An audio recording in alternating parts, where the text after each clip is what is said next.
AITA for refusing to attend my sister's baby shower after she mocked my 4 miscarriages for years, and now demands everyone donate $100 to her extravagant gender reveal party.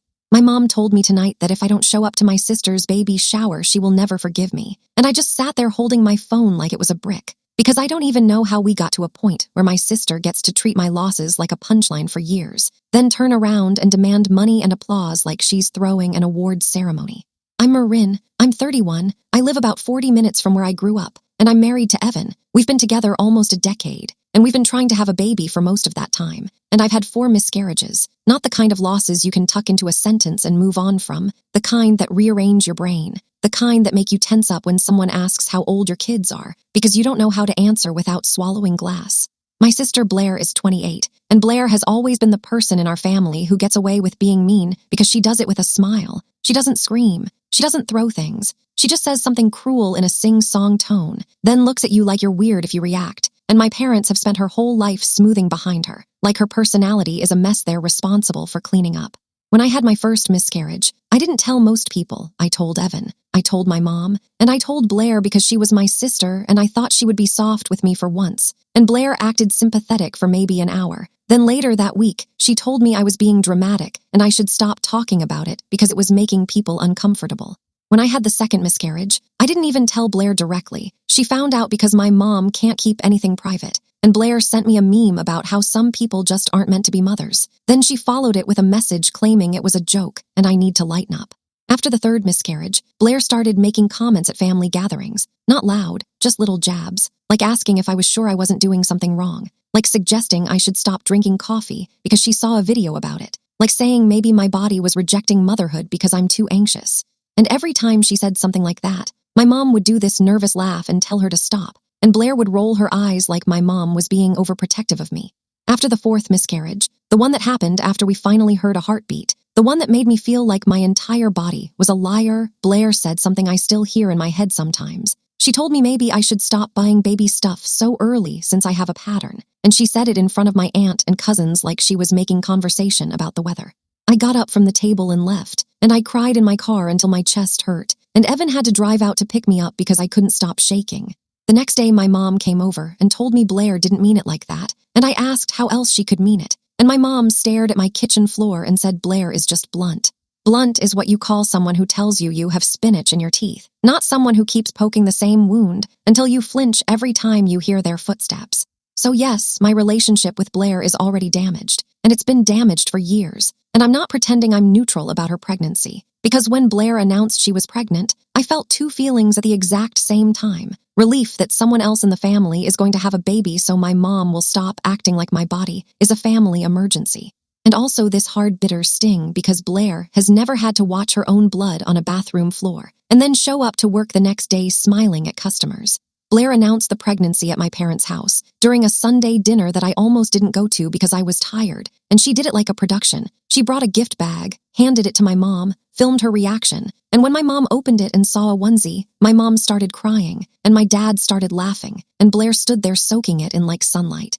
Then Blair turned and looked right at me and said, "Don't worry, I'll give you my leftovers when I'm done," and she laughed like she was charming.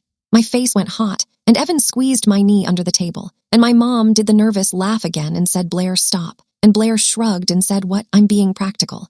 That was the first moment I realized nothing had changed. Pregnancy didn't soften her. Pregnancy just gave her a new stage. 2 weeks later, Blair texted a family group chat, the one with my parents, me, Evan, Blair, and our grandparents, and she announced she was doing a combined baby shower and gender reveal weekend. And she wrote this long message about how she wants it to be special and unforgettable because she's only doing this once. And she included a line saying everyone needs to donate $100 toward the gender reveal experience, and then gifts for the baby shower would be separate. Experience, like we're buying tickets to Blair's event.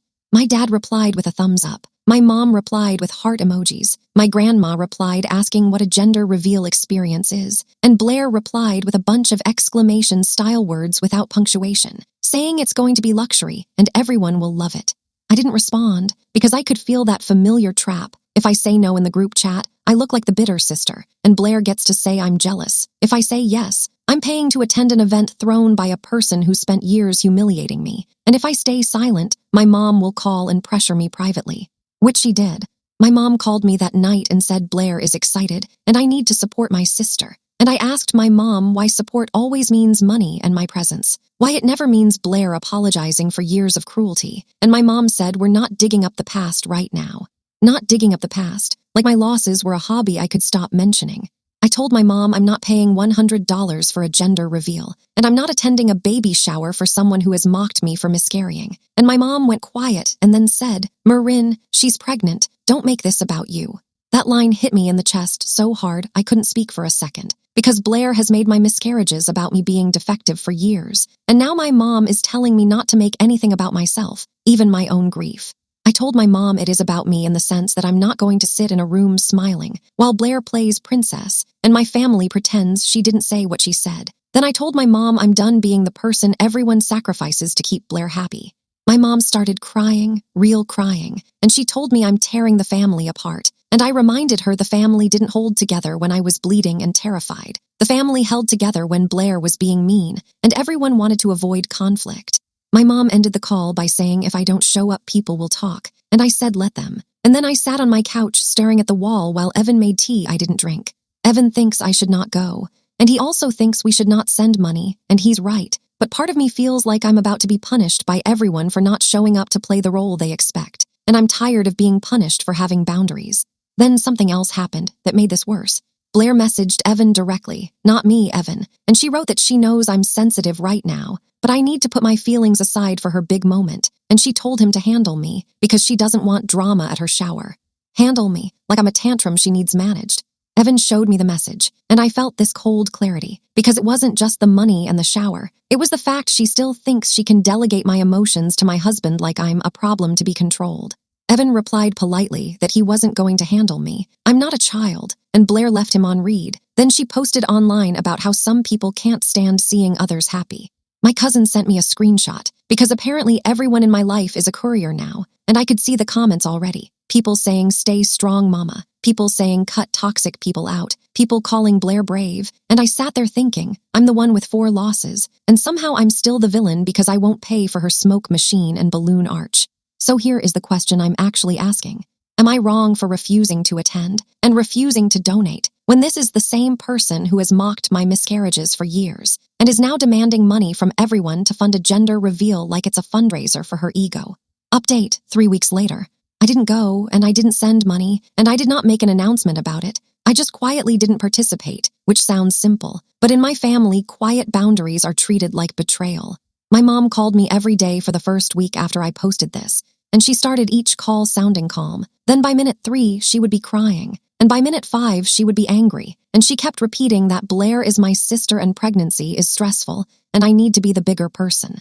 I finally told my mom I have been the bigger person for years. I have swallowed comments that made me nauseous. I have smiled through jokes about my body failing. I have left parties early so Blair can have her audience without me ruining it with my face. And I am done being bigger. I want to be safe. My mom said Blair never meant to hurt me, and I told my mom intent doesn't matter when the impact has been years long. My dad texted me once, not to ask how I am, to tell me I was embarrassing the family. And I stared at that message and realized my dad cares more about the family looking unified than the family acting humane. Leanne, my older cousin, came over one night. She brought takeout and sat with me in the kitchen, and she told me she was proud I finally said no. And I nearly cried because hearing support from someone who grew up in this family felt like hearing water after being thirsty too long. Leanne also told me something I didn't know, and it explained a lot. Apparently Blair has been telling people for years that I exaggerate my losses for attention, that I use miscarriage as a way to control family gatherings, and that I keep Evan trapped in a sad marriage. And I know that sounds ridiculous, but when you realize Blair needs to be the main character in every story, it makes sense, because if my miscarriages are real and painful, then Blair is cruel for mocking them. But if my miscarriages are attention-seeking, then Blair is just the honest one calling it out. So she rewrote reality to protect herself. The weekend of the baby shower and gender reveal arrived, and Evan and I left town, not as a dramatic statement. We just took a quiet weekend away because I didn't want to spend it refreshing my phone, and we drove to a little place 2 hours away where nobody knows my sister's name. On the day of the shower, my phone started buzzing anyway, because my family cannot let silence exist. My mom texted me that Blair is crying. My aunt texted me that I'm cruel. My grandma left a voicemail saying families need to stick together. And then Blair herself finally texted me. She didn't apologize.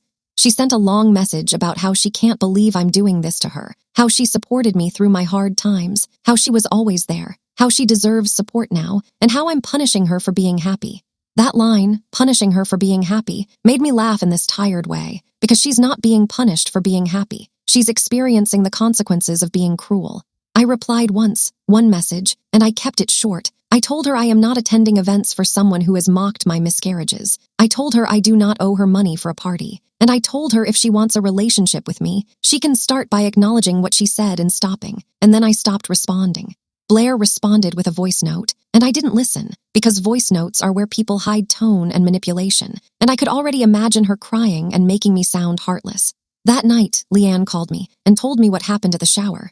Blair stood up halfway through the event and made a speech about how she's grateful for everyone who showed up even though some people couldn't put jealousy aside. And she didn't say my name, but everyone knew, and my mom apparently cried again and apologized to Blair in front of people, like my mom was performing my punishment publicly. Then Blair's best friend passed around envelopes for the $100 donations, and some people hesitated, and Blair's friend made a joke about how if you can't afford it, you shouldn't have come, and Leanne said the room got uncomfortable. Then the gender reveal part happened, and it was not a small cake or balloons, it was a whole production, a rented space, a photographer, a drone, a smoke effect, and a big setup that looked like something from a brand shoot. And then it went wrong. The smoke machine set off an alarm at the venue, which triggered staff coming in, and the venue manager started arguing with Blair's party planner. And people were standing around in their nice clothes, holding tiny plastic cups while alarms chirped, and Blair tried to keep smiling for the camera like it was still magical. Leanne said Blair kept insisting they paid for this, and the venue manager kept saying the smoke wasn't allowed under their rules, and Blair's husband, Jace, looked embarrassed and angry, and he kept asking Blair why she insisted on this when he told her to keep it simple. Leanne said Jace looked at the donation envelopes and said, "So this is what everyone paid for," and Blair snapped at him in front of everyone, and the room got even colder. After the event, Blair posted pictures anyway, because of course she did, and she framed it like perfect joy, but in the comments you could see cracks. People asking why she was demanding money, people joking about the alarm, people commenting that it felt tacky. Then Blair did the thing she always does when she feels her image wobble. She reached for the easiest target. Me. She posted a story implying she has been through so much pain, and some people still can't show up. And she used the word pain in a way that made my stomach twist, because she has never treated my pain like pain. She treated it like a joke. Evan wanted to reply. He wanted to defend me, and I told him no, because engaging publicly is what Blair wants. She wants a fight she can screenshot and show as proof I'm unstable. Instead, I did something quiet and practical. I collected screenshots, Blair's message to Evan telling him to handle me, her public posts implying I'm jealous, her group chat message demanding $100, and I saved them in a folder, because I realized if this escalates, my words won't matter, only receipts will. 2 days after the shower, my mom called me and told me Blair wants to meet, just the two of us, and I said no, because Blair doesn't do two-person accountability talks. She does two-person ambushes, and I'm not walking into that again. My mom started crying again, and I told her calmly that if she wants to repair this family, she needs to stop making me responsible for Blair's behavior, and my mom went silent and said she doesn't know how to do that. I don't know what happens next, but I know I'm not going backward. Update, 2 months later. Blair didn't meet me. She escalated, because meeting me would require her to admit anything, and she is allergic to admitting anything. It started with my grandma's birthday, because of course it did. Family events are where Blair likes to pressure people in front of witnesses. My mom invited Evan and me, and I hesitated. Then I agreed because my grandma is getting older, and I didn't want to lose time with her because my sister is cruel. And Evan and I decided we would stay for a short time and leave if Blair started anything. We arrived, and Blair was already there with her belly in a tight dress, holding court in the living room, and she looked at me like she was scanning for weakness. Then she smiled this sweet smile and said, "Oh good, you decided to show up for once." Evan stiffened beside me, and I felt my face go hot, but I kept it neutral and said hi. Then I walked past her to hug my grandma. Blair followed us, still smiling, and she started talking about how pregnancy has taught her what real loss feels like, and I swear my vision tunneled for a second, because I knew what she was doing. She was setting up a comparison where her discomfort is deeper than my grief. Then she said, loudly enough for my mom and aunt to hear, that she hopes I don't bring negative energy around the baby because she's heard stress can cause problems, and she looked right at me when she said problems. My mom did her nervous laugh again, and my aunt made a face like she wanted to disappear. and I realized nothing has changed. Blair still gets to stab me, and everyone still expects me to bleed quietly. So I did something I have never done in front of family. I didn't yell, I didn't cry, I didn't storm out. I asked Blair to repeat what she meant, and I asked her calmly, "What negative energy are you talking about?" Blair blinked like she didn't expect a direct question. Then she started talking fast about how she just means vibes and how she wants peace. And I said, "Peace would look like you not making comments about my miscarriages," and the room went quiet. Blair's smile slipped, and she said she never made comments. She said I'm obsessed with making her the villain, and she said I love playing the victim. Then my grandma, my quiet grandma who usually stays out of everything, asked Blair why she told Marin to stop buying baby stuff because she has a pattern, because my grandma remembered that line. And hearing my grandma say it out loud was like watching a curtain rip. Blair stared at my grandma, then she laughed in a sharp, fake way and said it was a joke, and my grandma asked why that joke was funny. Blair didn't have an answer, and she started getting emotional in that performative way, saying everyone is attacking a pregnant woman, and my mom rushed to comfort her. And I felt this heavy disgust because my mom's reflex is still to protect Blair from discomfort, even when Blair is the one causing harm. Evan put his hand on my back and quietly asked if I wanted to go, and I nodded, and as we left, Blair called after me that I'm going to regret being bitter when I'm old and alone. Old and alone, like she was casting a spell. We drove home, and I thought that would be the end of the confrontation, because we left, we didn't engage, we didn't respond online. But that night my mom sent me a long message, not about Blair's cruelty, about my tone. She said I embarrassed Blair. She said I stressed Blair. She said Blair cried. And she ended it by saying she wishes I could just be happy for my sister. I stared at that message for a long time, because it felt like reading the same script my whole life. Blair hurts, Marin reacts, Marin gets blamed for reacting. So I replied to my mom with something I have never done before. I attached screenshots. I attached Blair's message to Evan telling him to handle me. I attached the group chat where Blair demanded $100, and I attached a screenshot from months back, one of Blair's comments about my pattern, because yes, I kept it. Because when you are constantly told you're exaggerating, you learn to save proof. I told my mom I'm not asking her to pick sides. I'm asking her to stop pretending Blair is harmless. And I told her if she keeps excusing cruelty, she will lose access to my life too, not because I want to punish her, because I can't keep offering my body as a buffer to protect Blair's feelings. My mom didn't respond for 2 days. Then she replied with one line. I didn't know she said all that, which is a lie, because she was there for some of it, but it was the first crack. The first moment she couldn't fully deny it anymore. A week after that, Blair texted me from a new number, and she wrote that she is willing to forgive me if I apologize and attend her next event, her maternity photo shoot reveal, because she wants family unity before the baby arrives. Forgive me, like I committed the crime. I didn't respond. I blocked the number, and I kept living my life, work, home, therapy appointments I've been doing quietly for a while, the steady, boring things that keep me from drowning. Then Leanne told me something that shifted the entire family dynamic overnight. Apparently Jace, Blair's husband, found out Blair demanded $100 from people and told them it was to cover a venue deposit. But she used part of it to pay a stylist for her maternity shoot. And when Jace questioned it, Blair told him his family is cheap and his mother hates her and she deserves nice things. Jace's mother saw the donation demand and confronted Jace, and Jace's family got involved. Not dramatically, just quietly, the way people with boundaries do it. And suddenly Blair was dealing with consequences from people who do not have my family's habit of smoothing everything over. Blair tried to blame me for it, claiming I turned people against her, and Jace apparently said no one needed Marin to see this is wrong, and hearing that line through Leanne felt like breathing air. I don't know what will happen with Blair's marriage, and I'm not rooting for her to suffer, I'm rooting for her to stop. But for the first time, her behavior is being witnessed by people outside our family system, and she can't control that the same way. My mom has been quieter since then, still not apologizing, but not pressuring me as hard either, and I can tell she's scared. Because if Blair's husband's family sees Blair clearly, then my mom can't pretend it's just Marin being sensitive. I still haven't attended a shower or a reveal, and I still haven't sent money, and the guilt I expected to feel never arrived. What arrived instead is this strange calm, like my body finally realized I'm allowed to protect myself. Final update, 6 months later. Blair had the baby, and I still did not attend anything, and somehow the world did not end. The baby is healthy, and I'm genuinely relieved about that, because whatever Blair is, the baby is not responsible for her personality, and I don't want harm for an innocent child. I just don't want my grief used as a stepping stone for someone else's spotlight. My mom called me when Blair went into labor, and she asked if I was coming to the hospital, and the old part of me almost said yes automatically, because my family trained me to show up no matter how I'm treated. But I asked one question instead. I asked my mom if Blair wants me there. My mom hesitated, then admitted Blair said she doesn't want negativity near the baby. So that answered it. She didn't want my support. She wanted my participation when it benefited her image, and she wanted me absent when my presence might remind people of what she said. I didn't go, and I sent my mom a short message wishing everyone health and calm, and I went to work the next day and did my job like my family wasn't imploding around a newborn. 2 weeks after the birth, Blair posted a long message online about how motherhood changed her, how she understands pain now, how she hopes people can forgive her for being blunt in the past, and she didn't name me, but the comments were full of people praising her growth, and my cousin texted me saying maybe Blair is finally maturing.